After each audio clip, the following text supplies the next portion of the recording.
The next thing you want to show is that you're just passionate and naturally inclined towards what you're applying for, that you've always just kind of had a knack for this stuff. If you're applying for a creative position, then maybe mention how you've always been into creative things your entire life. Again, doing this reduces the perceived risk the employer feels. If you've always leaned towards creative stuff, it's going to be easier to train you. It's going to be easier to get results from you.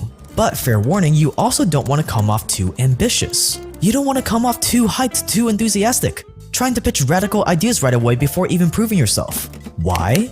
Because overly ambitious people pose a threat. What if I hire them and then they try to strong-arm me for a revenue share or equity down the road? What if they try to take my position? What if they eventually quit and become a competitor? But Jake, I actually do want to learn from them to just quit and start my own business later. That is perfectly fine, but keep it under wraps. Remember, for the most part, they're simply just looking for a stable employee that's just gonna do the work well and for a long time. They're not looking for someone to rock the boat. It's a fine line between showing that you're passionate about your skill and showing them that you may end up trying to outshine the master down the road. And keep in mind, you have to feel this one out. If you're working remotely for a startup, then they might want this kind of ambitious attitude from you. They might be actually looking for someone to give equity to motivate them. But if you're working for a real company that's established, they're most likely just gonna want you to do this job and nothing more.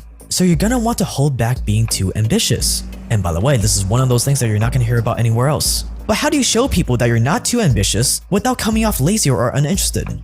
Well, one thing overly ambitious people tend to do, coming from personal experience, is they'll ask too many questions. They'll send too long of messages. They'll give you too much praise all the time. In other words, they're trying too hard. They're trying too hard to show how passionate they are. When in reality, long messages, long emails, a ton of questions just gives employers anxiety to look at. It takes up precious time.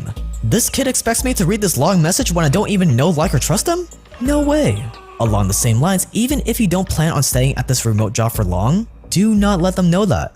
We talk a lot about using remote jobs as a platform, as a jumping off point to get to where you want to be, which you should treat it that way if that's what you want to do, but you don't want to tell your employer that. Because as an employer, why would I invest the time, money, and training into you if you're just gonna quit 6 or 12 months down the road? That is not worth the investment. But aside from not posing as a threat, you also want to come off as self-sufficient. The last thing an employer wants is someone who's gonna need a lot of hand-holding. Me personally, I actually needed a lot of hand-holding at my dream remote job, but I definitely didn't show that. And when I did land the job and I was struggling with something, I would use every avenue I could to find the answer before going to my manager for help. You want to be as resourceful and self-sufficient as possible.